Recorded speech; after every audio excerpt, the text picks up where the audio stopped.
समूहवाचक संज्ञा। आइए समूहवाचक संज्ञा के बारे में जानते हैं। इसके पहले हम संज्ञा के प्रकार, संज्ञा की परिभाषा और दो संज्ञाओं का परिचय, उदाहरण हम पहले वीडियो में डाल दिए हैं और इस वीडियो के अंत में हम डिस्क्रिप्शन लिंक में भी पिछले वाले वीडियो को डालेंगे। यदि आप नहीं देखे हैं तो देख लीजिएगा। तो बात करते हैं समूहवाचक संज्ञा। समूहवाचक, समूह मीन्स क्या होता है? ग्रुप जिसमें दो से अधिक लोग, जीव रहते हैं तो उसे ग्रुप बोलते हैं, समूह। तो यहाँ समझ गए कि ग्रुप, समूह। तो किसी व्यक्ति या वस्तु के समूह, किसी व्यक्ति, चाहे वह जो समूह है, ग्रुप है, वह व्यक्तियों का समूह हो या वस्तुओं का हो, जब किसी व्यक्ति या वस्तु के समूह का बोध होता है तो उसे हम समूहवाचक संज्ञा कहते हैं। समूहवाचक व्यक्तियों का समूह, ग्रुप ऑफ पीपल, चाहे वस्तुओं का समूह, तो उसे समूहवाचक संज्ञा कहेंगे। समूहवाचक संज्ञा को हम समुदायवाचक संज्ञा भी बोल सकते हैं। समुदाय से जुड़ा हुआ रहता है, इसलिए हम इसे समुदायवाचक संज्ञा भी कह सकते हैं।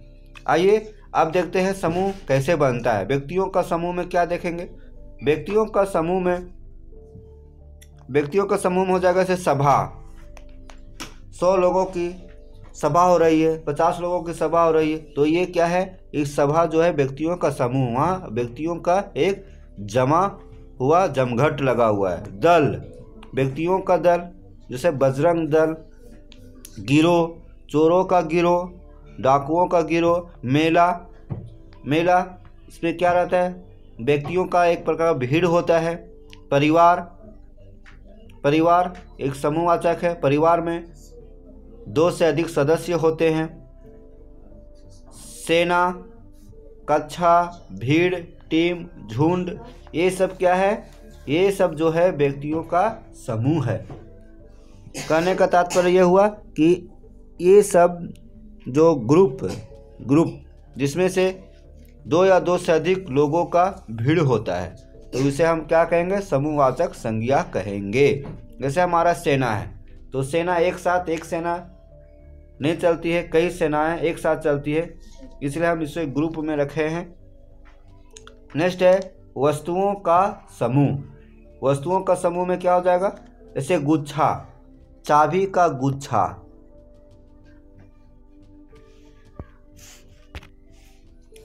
कुंज, दर्जन, पुस्तकालय। तो दर्जन से हम केले खरीदते हैं, कलम खरीदते हैं, तो ये सब क्या होता है? दर्जन में होता है। उसी से पुस्तकालय। नेक्स्ट है द्रव्यवाचक संज्ञा। द्रव्यवाचक संज्ञा, देखिए द्रव्यवाचक संज्ञा में क्या कहते हैं? द्रव्यवाचक संज्ञा ऐसे पदार्थ को कहते हैं जिससे किसी द्रव्य, वस्तु, ठोस, तरल, धातु, अधातु, पदार्थ आदि का बोध होता है।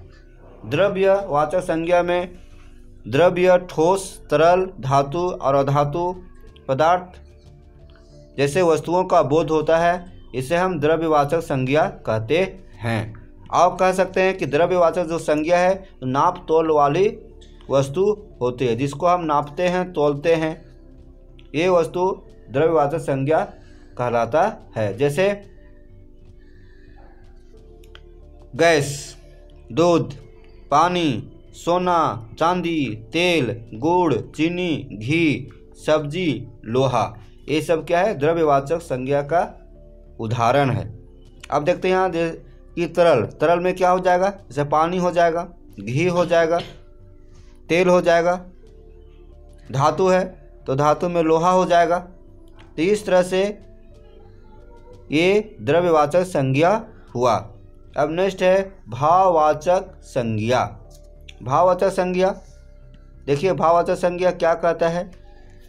ऐसे शब्द जो किसी पदार्थ या किसी व्यक्ति के गुण या धर्म, दशा, भाव अथवा अवस्था का बोध हो तो उसे हम भाववाचक संज्ञा कहते हैं। तो जिसमें क्या होता है? गुण होता है, तो हर पदार्थ में अपना गुण होता है, अपना धर्म होता है, दशा होता है और भाव होता है। भाव को हम अवस्था भी कह सकते हैं, इसको हम भाववाचक संज्ञा कहते हैं। तो आइए इसको हम गुण, धर्म, दशा, भाव इत्यादि को हम एक एक करके विस्तार पूर्वक जानते हैं और समझते हैं। दूसरे तरह से हम इसे परिभाषा और दे सकते हैं। तो देखिए किस तरह से और परिभाषित इसे करते हैं। ऐसे पदार्थ जिसे हम छू नहीं सकते हैं, देख नहीं सकते हैं, उसको हम भाववाचक संज्ञा में रखते हैं। तो जिसे हम सिर्फ क्या करते हैं, महसूस करते हैं, फील करते हैं, अनुभव करते हैं। तो जिस संज्ञा से अनुभव, फीलिंग, महसूस का बोध हो उसे हम भाववाचक संज्ञा कहते हैं। इसका कोई रूप या आकार नहीं होता है। भाववाचक संज्ञा का कोई रूप नहीं होता है, कोई आकार नहीं होता है। जैसे देखते हैं मिठास, थकावट, खटास, खुशी, दुख, लंबाई, बुढ़ापा, नम्रता, मिठास, देखिए मिठास 2 बार हो गया, समझ, चाल इत्यादि।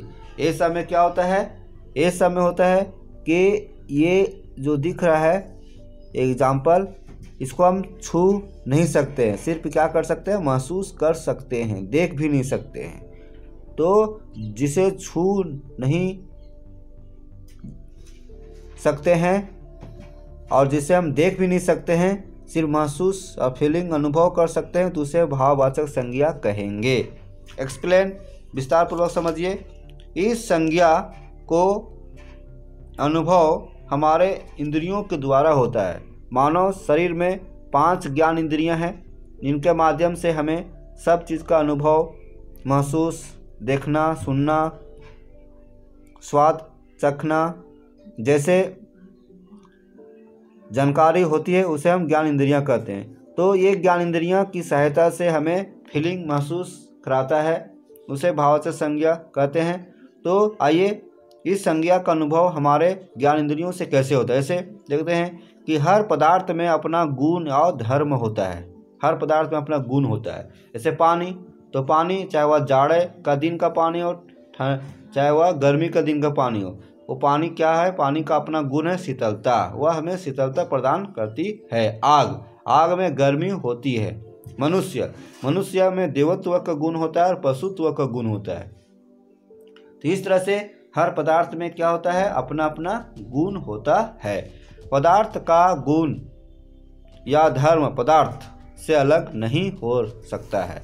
पदार्थ का गुण और धर्म जो है वो पदार्थ से अलग नहीं रहता, पदार्थ के साथ ही रहता है। अब नेक्स्ट है भाववाचक संज्ञाओं का निर्माण। भाववाचक संज्ञा हम लोग पढ़े, लेकिन इसका निर्माण किस तरह से होता है या किस तरह से बनता है। तो पहला है जाति संज्ञा से भाववाचक संज्ञा बनता है। जातिवाचक संज्ञा से भी भाववाचक संज्ञा का निर्माण होता है। तो देखिए किस तरह से जातिवाचक संज्ञा से भाववाचक संज्ञा निर्माण होता है। जैसे बूढ़ा, तो बूढ़ा क्या है, जातिवाचक संज्ञा है। पूरे एक जाति समूह का बोध करा रहा है जातिवाचक संज्ञा बूढ़ा, तो इससे क्या बन जाएगा, बुढ़ापा। उसी तरह से लड़का है, पूरे लड़के जाति का बोध करा रहा है, तो क्या बन जाएगा, लड़कपन। मित्र, तो मित्र से क्या बनेगा, मित्रता। दास से क्या बन जाएगा, दासत्व।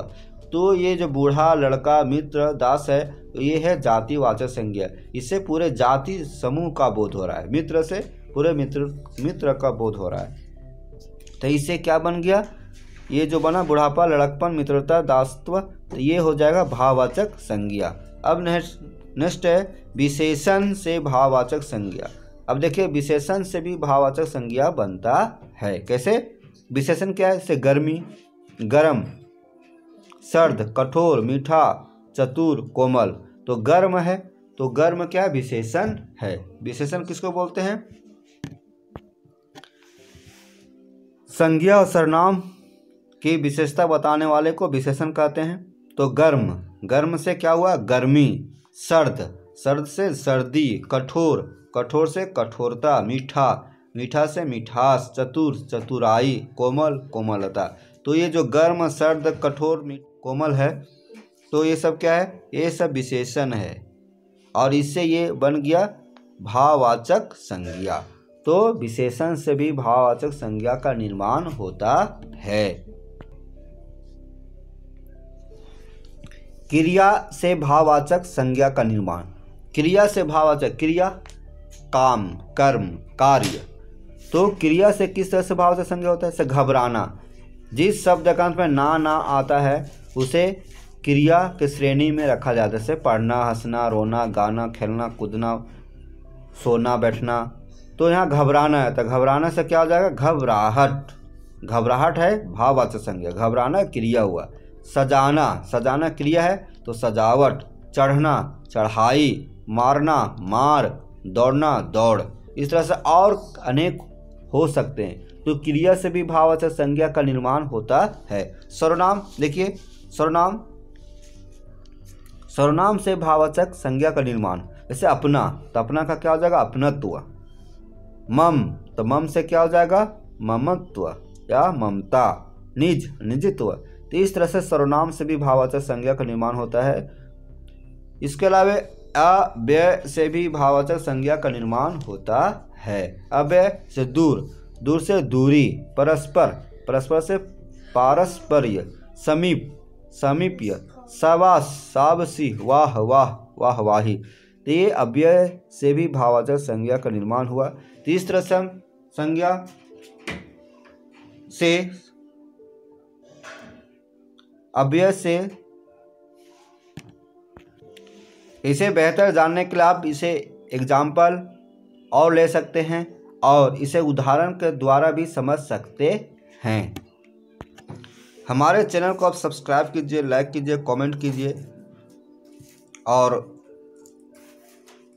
नोटिफिकेशन ऑन कीजिए ताकि हमारे वीडियो आपको प्राप्त हो। Thank you.